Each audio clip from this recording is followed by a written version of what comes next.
And welcome to the next part of the video. And let's not waste any time and let's get back onto it. So I will see you in a moment. Welcome back.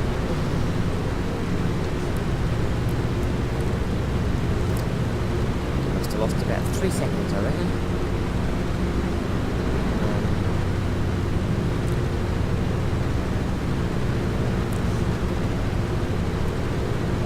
ADF hasn't kicked in yet. Setting Cowl flaps. 401, this is caution, so check that.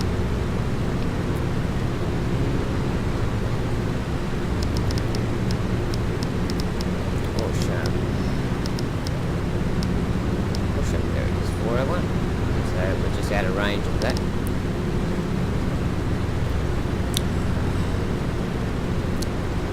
Because, yeah, we're tuned in 401. So we're just out of range.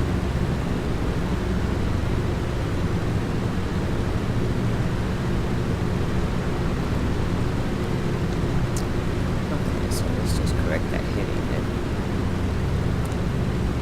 Actually, no, we got to fix that heading because it was 398, wasn't it? 299.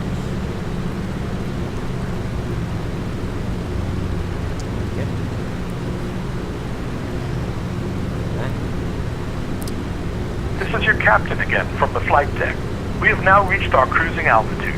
We invite you down to the lower level to enjoy our unique lounge and bar, the only onboard lounge and bar on any commercial aircraft in the world today.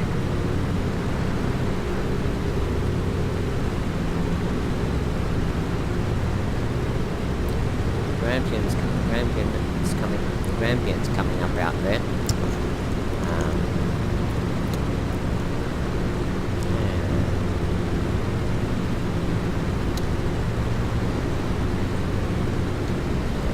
Rudder and roll it out.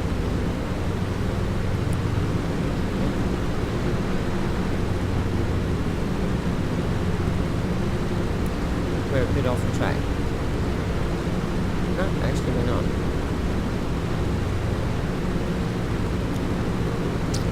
Oh no, this is not the Grampian. This is the mountains before, but I don't know what these hills are called.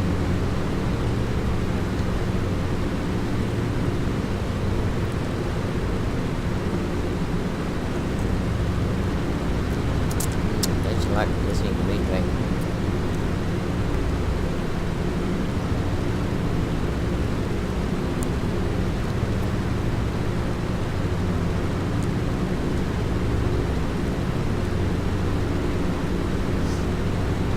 So we're going to do the full flight from ramp to ramp, and you can choose to stay with us. It's going to split it up into a few videos.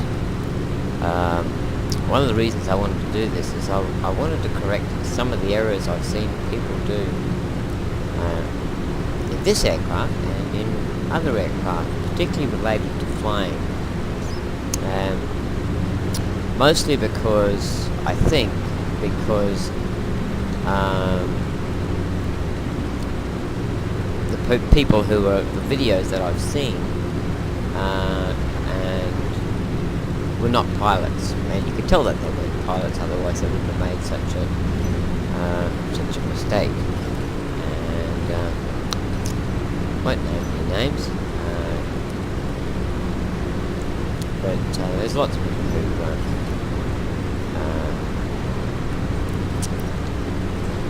who don't really know how to fly properly, and I believe it's important to know how to do it properly, because you never know, one day you might just be in a plane somewhere and the pilot drops dead and you're the only one there that can save everybody's bacon. You never know, it's possible, and the experience you get from this game might just save your life one day. So I'm a firm believer of knowing how to do it properly, so you don't. If that happens, and I hope it never does, because that would be a horror. I actually heard a video of it wasn't a video, it was a video recording of sound recording, video of a sound recording of a guy that happened to, but he didn't know anything about flying, and the pilot keeled over and died on him, and he was in a King Air, which would have been a bit of a handful.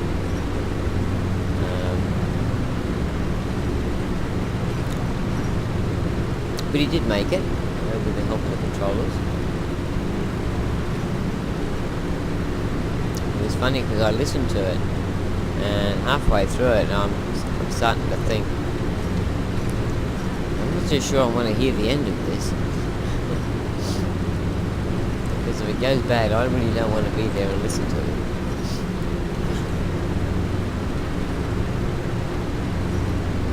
But it turned out.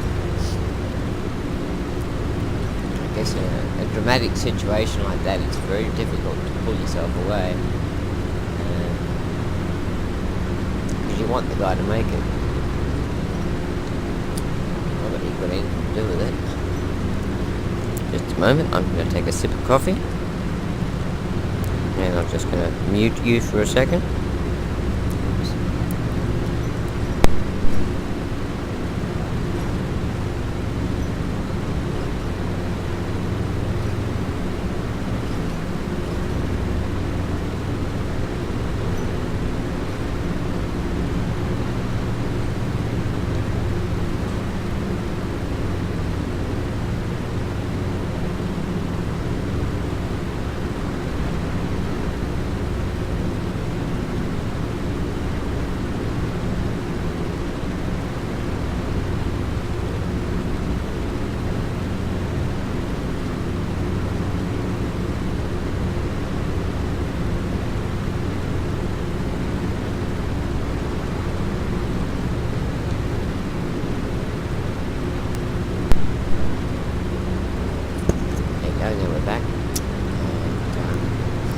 See, the ADF has kicked in, and so we're in range of the NDB now.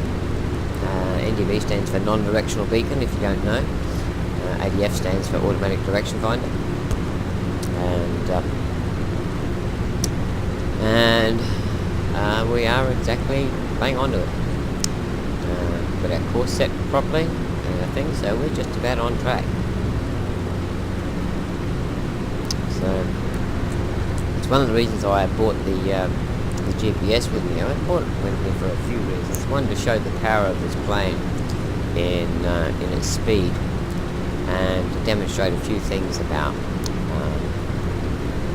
flying. Also to show that you can hold track in this plane. You can navigate in this plane, even though the VOR is a little unfamiliar using the RMI. It doesn't really, it behaves more like an ADF than it does a VOR. Even though you can follow a radial on it, you just don't seem to be able to choose your own radial unless you go and fly to where a particular radial is, if you can find it. In that case, the GPS can help you.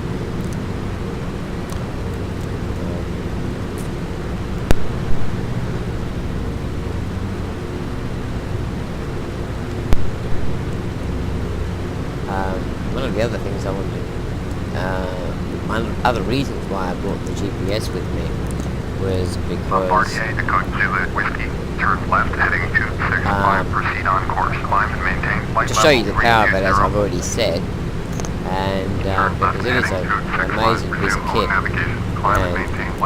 And as I said, if you fly PMDGs or A2A planes, then you could definitely use it with A2A planes. You probably would never use it with PMDG planes.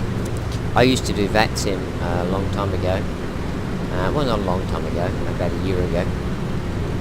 Until I discovered A2A.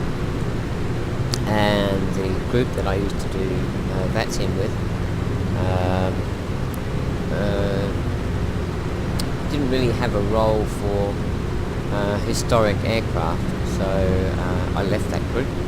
And I left VATSIM for good, because now I'm just consumed with A2A aircraft. I can't wait for the Cessna to come out, or the Cherokee. I'm hoping that they're doing the really early Cherokee, the 40s version. I think that would be great, with radial engine. That's a wicked plane. What's a wicked plane? It's a really nice old, GA plane, which will be fun. The Cessna will be good too. I'm looking forward to that. I'm not too sure what era it's going to be, whether it's going to be a modern one, something around the 70s or the 60s or 50s. Cessna did make planes now at 172s in the 50s. Just a second, we'll be back in a minute.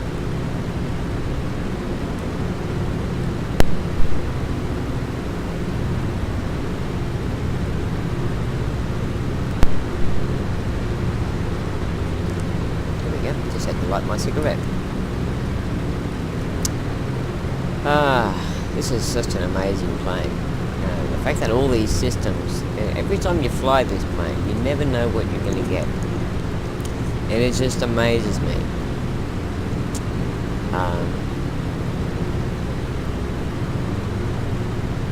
This is what I like about, well, the one thing you encounter in real planes is every time you fly it, it is different, and certain things might be wrong with it, and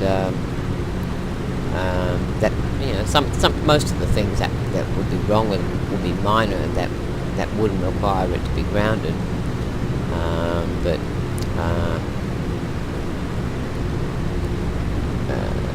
but you do get things on a plane that go wrong. That do need to be fixed before it's flown, and I've had that happen, and that was when I was training,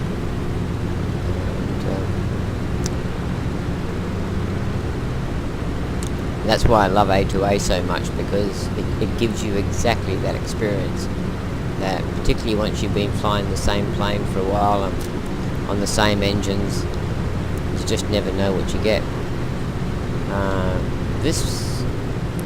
The engines on this plane just work beautifully.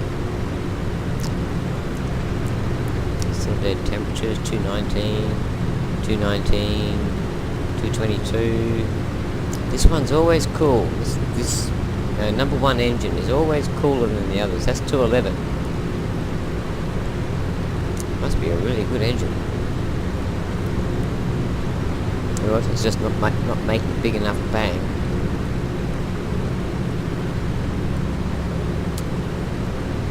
Maybe it's got some deposits in the inlet manifolds.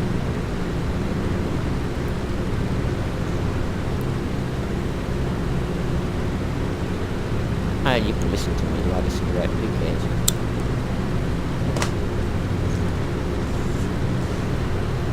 I'm going to stop smoking just because of YouTube. Boeing Echo Alpha Papa, you're leaving my airspace. Radar service terminated. Squawk 1200. Frequency change approved. Squawk 1200. Frequency change approved. Boeing Echo Alpha Papa. Funny things, I'm leaving Melbourne Control to contact Melbourne. Melbourne. Center, Boeing Echo Alpha Papa. Type Boeing Stratocruiser 5. Leaving Melbourne Centre to contact Melbourne Centre. Request flight following. That's Australia for you. Boeing Echo Alpha Papa, Melbourne Center. It's like that in real life too. Yeah, let's get that. What's it? 3461. 3, 4, 6. 1. Boeing Echo Alpha Papa, radar contact 3 miles southeast of Yankee Sierra Whiskey Lima 7400. QFH 100E. Copy. Boeing Echo Alpha Papa. Okay.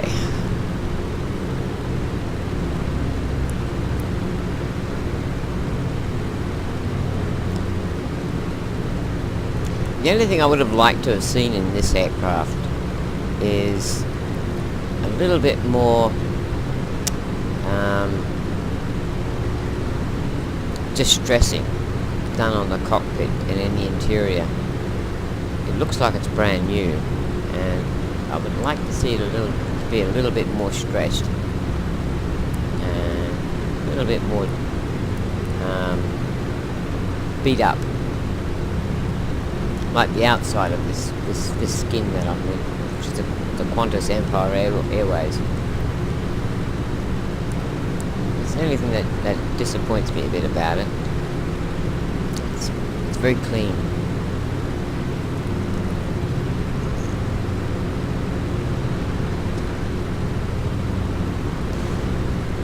So we are tracking nicely to Horsham.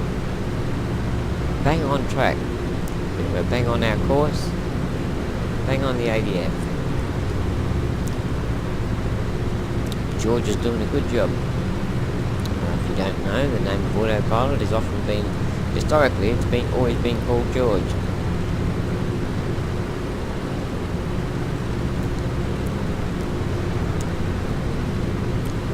So this is the Grampians here. This is a popular holiday spot for South Australians in the west over there, and Victorians, and people from all over Australia, but mostly Victorians, South Australians, and to the north up there, New South Wales.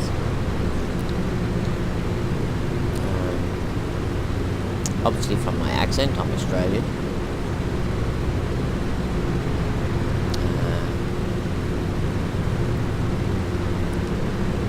It's a really nice place to have a long weekend.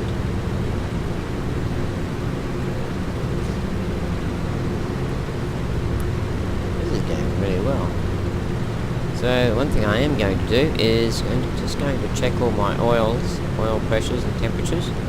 So let's go and do that. Oh wow, look at that, that's beautiful.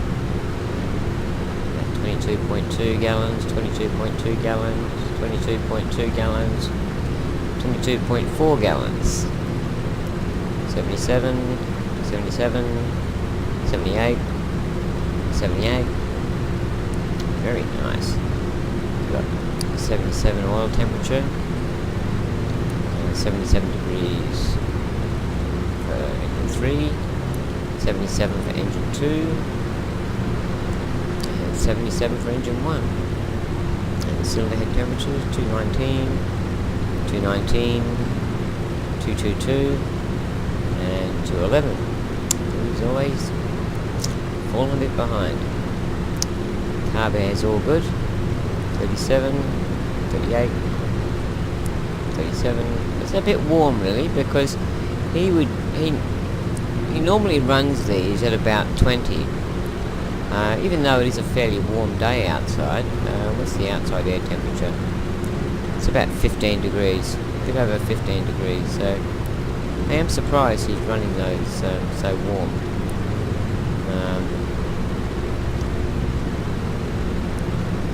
Oh, actually, he's having trouble with them because he's got that open quite a lot. 4.4 inches, 4.5, 4.9, 4.9. So, okay, so that's fair enough. If you open it up anymore, it would slow us down.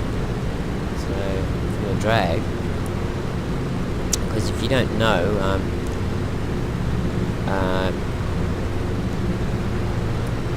if you fly this plane and you've actually gone through the manual, then you would know this. If you haven't gone through the manual, then you might not know this. If your temperatures are running hot and you're in cruise, like we are here, just checking the VOR of the ADF, and you're in cruise and your temperatures are running hot, then you really don't want to open your cowl flaps. What you want to do is to close them down a bit to reduce the drag on them, because by reducing the drag, it allows the plane to go faster, which will suck more air in than it would by opening the cowl flaps, and so you'll cool them down more. This is discussed in the manual. It's Scott Gentile also talks about this in one of his videos, if you've seen it. So, yeah, it's looking good here. How many altitudes? Just Boeing Echo Alpha Papa, contact Melbourne Center on 122.1. okay. 122.1. Boeing Echo Alpha Papa. Melbourne Center. Boeing Echo Alpha Papa with you. Boeing Echo Alpha Papa. Melbourne Center. Roger. UNH 1007. 1007. Melbourne Center, Bombardier Victor Hotel Echo 7 Whiskey with you, flight level 320. Another thing you can do with this, if you're controlling all of the engineering section, you can change your fuel selectors from tank to engine to tank to manifold, and that will run your fuel into this line, which will, instead of, because at the moment each engine has its own tank, and if you select it to tank to manifold, then all engines share all tanks. So another way that you can use them is to balance out your fuel load, and if you do that, then the one tank you want to drain first is the center tank, and then you want to reduce these. You don't want either of these three tanks to have more in them than the outside tanks. That will unbalance the plane, and that's not to be done. It's exactly the same in real life. If you have multiple tanks, you always have more in the outside ones, and because it's easier to balance the plane through cross feeds, because it has more of an effect, because there's more leverage. We don't need PW on at this time. Turn that off. We'll probably turn it back on again.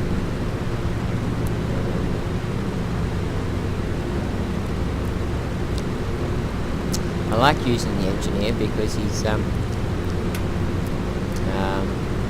it's more realistic in terms of it's the way the plane would be flown with the engineer there, and of course the pilot wouldn't get up there and go start fiddling with switches there. He'd leave it to the engineer because that's his job, and so I like to do that. I can twiddle with them all, you know. I know what they all do and everything, so I know what the proper settings are for it. Spent a lot of time just, you know, learning this plane, and it's such a joy, this plane.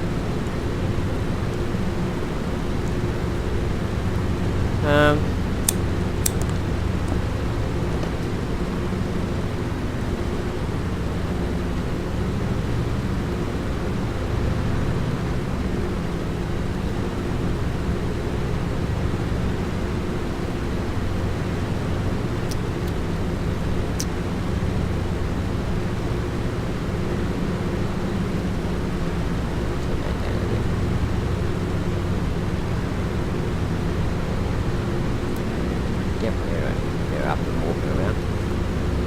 So let's break out the GPS.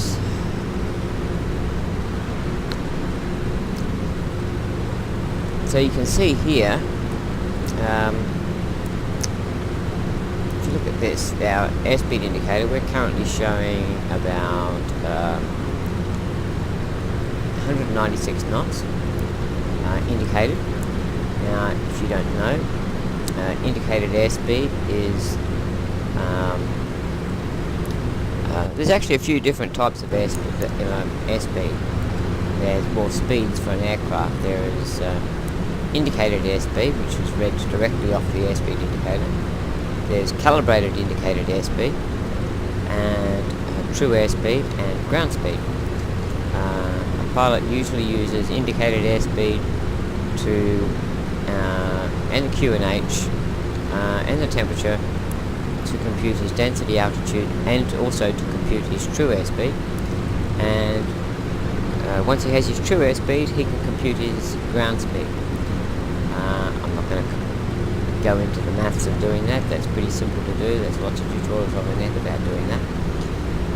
The thing to understand about indicator airspeed, if you don't indicated airspeed, if you're not don't really understand how it works, is it's not your speed across the ground. It really has nothing to do with that, because you've got to remember, as the plane goes higher, the air is less dense, and so it's going to go faster. But it's also taking smaller bites out of the air, but there's not as much air. And it is a direct measurement of the air pressure on the pitot chute. Contact Melbourne Center on 125.3. 125.3. Our actual ground speed can be read here on the GPS, which is 235 knots. So this says we're doing 196, but our speed over the ground is 235 knots. Our true airspeed can be found here in the GPS by going into density, altitude, and true airspeed winds. And so here we've got our true airspeed of 225. Cessna Charlie Bravo Echo. Contact Melbourne Center on 118.6. 225 knots. 118.6. Cessna Charlie Bravo Echo. Got barometric pressure, calibrated airspeed here, density, altitude here, and the wind, which is 127 degrees at 10 knots, which is very useful, all this information. The other things you can use is you can check your fuel planning and check your endurance. So we've got 6.5, or almost 7 hours of endurance in the aircraft at the moment. So we're probably carrying a bit more fuel than we would need. So then you can go into your trip planner. Now let's make this a little bit larger so you can see it.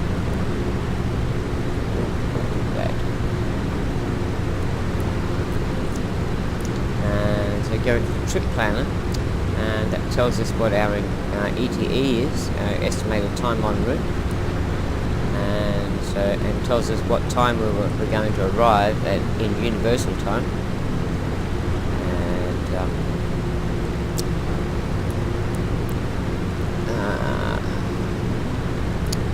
And the other things that you can do, it has a scheduler here, so you can do all sorts of different types of scheduling for different types of events. You also have, you can enter in all of your checklists if you wish. I don't do that. Actually, that's not a bad idea for this aircraft. What a good idea. So, for instance, if I go into the checklist, you can do all your different checklists here. So you enter the name for each checklist, and then you can go through it and type in each check for different phases of operation. And you've got flight timers here that you can do. Then you've got trip statistics, which you can use. Average ground speed at the moment is 221.5. And then you've got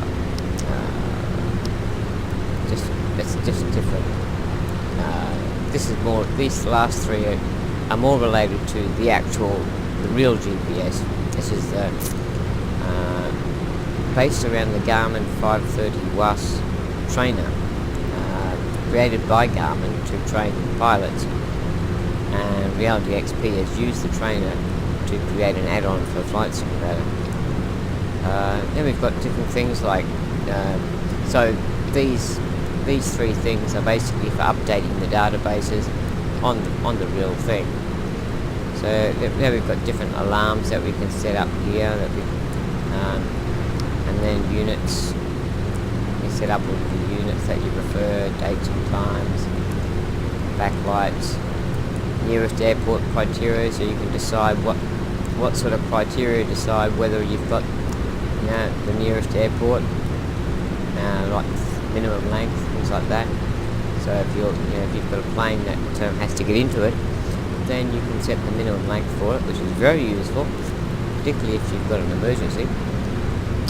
Then you can set up all of your data field configurations and your configurations, etc., things like that. that's only right, relevant to the real thing.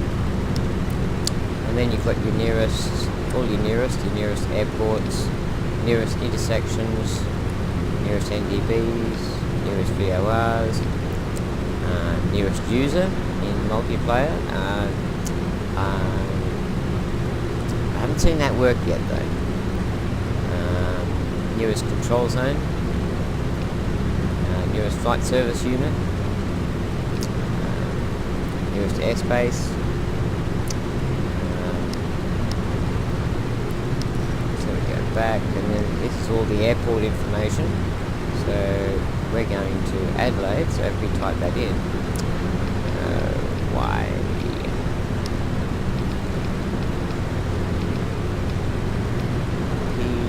there we go.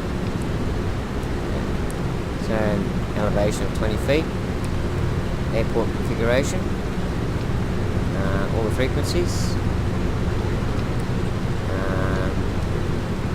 and then procedures, stars, standard arrival procedures, standard approach procedures, standard departure procedures. These are arrival procedures. This is an approach procedure. Then you've got an arrival procedure here. And there's a lot of different varieties for every airport that uses stars. This is another different approach or arrival, I'm not too sure which. And then there's more information. You have to enter in the airport code for that, that's easy enough. Don't want that, go away. And then over on page 1 you've got your main navigation map, and we're still going nicely. We're 4 miles out. We need that next frequency. What is it? Nil. Oh, tail end, that's 116.6. Let's get that in. 116.6, I think that's right. And let's flip it over to nav and find out. Yes, that's right. Yeah.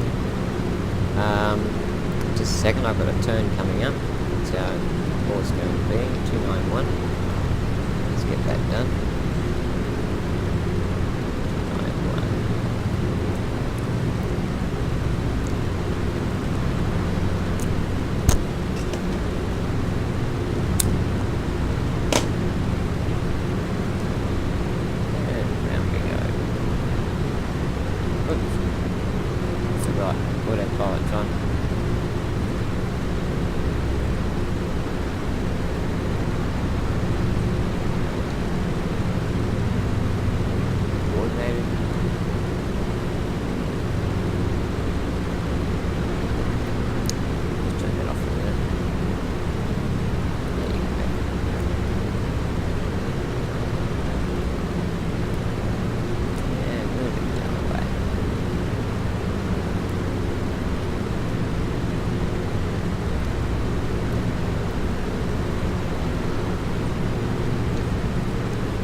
So on page 1 you've got your normal navigation map with your desired track, your basic current track, your distance, ground speed, waypoints, distance off track, estimated time en route for this leg. Then you've got an overall map with north to the top. You've got different data fields here. This is minimum safe altitude. I've set these. Estimated safe altitude, estimated time en route, estimated time of arrival. And that's in universal time. And you've got all your frequencies over here, and also on this side you've got this. We're currently using the 113 radial into Taylor Bend. And then you've got your terrain information. So we weren't at this altitude, and we got down to lower altitudes. Then you would see terrain information here. We had a friend and I had are doing a trip around the world in the Lancair Legacy, and we landed at Paro in Bhutan, and the real Air Lancia Legacy is normally aspirated, and so as you probably know that normally aspirated aircraft in Flight Simulator won't go over 12,000 feet. So we couldn't get out of the valley that we were in, so we needed to use the terrain indicator, terrain display here. It behaves like a terrain radar,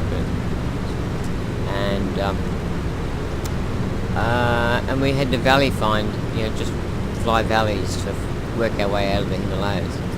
So this is invaluable, particularly at night time.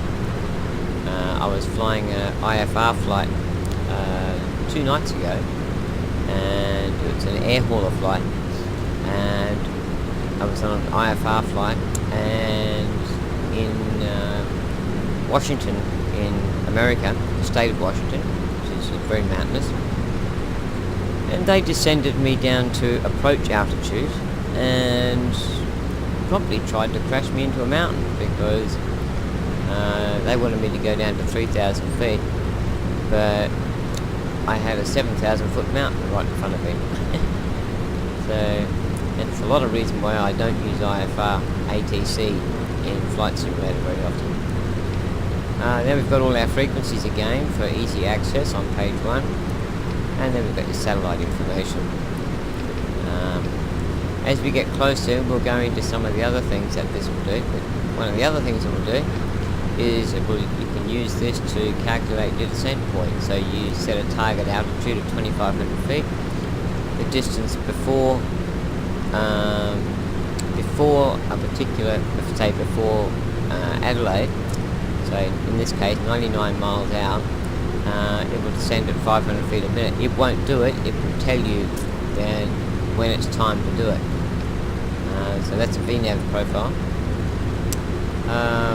You get a message function which gives you information about different things, not as annoying as the default one is. You can turn off the notifications that you get about this is holding course beautifully, and you can turn off the notifications you get about airspace, and we're just going to go just a little bit to the right.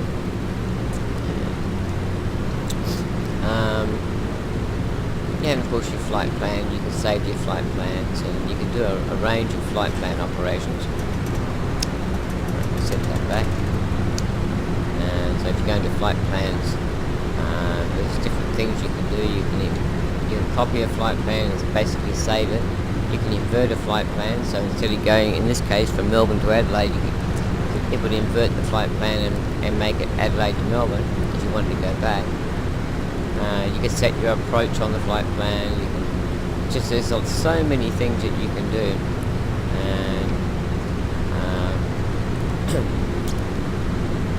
and of course you can enter things as well. So you just bring up the cursor and just type in whatever it is, whatever you want. So just go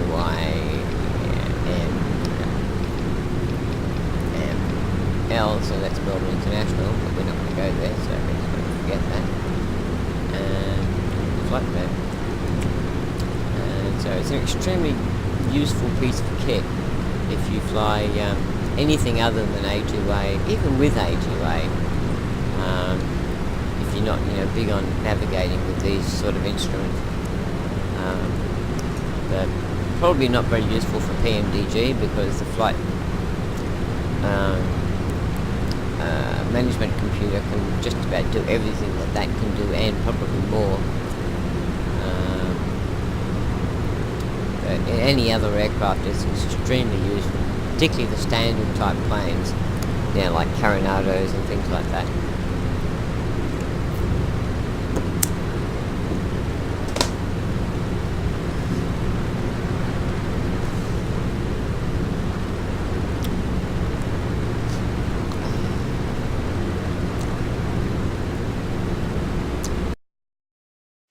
I think that we'll end that part right there, and we'll pick it up in the next part.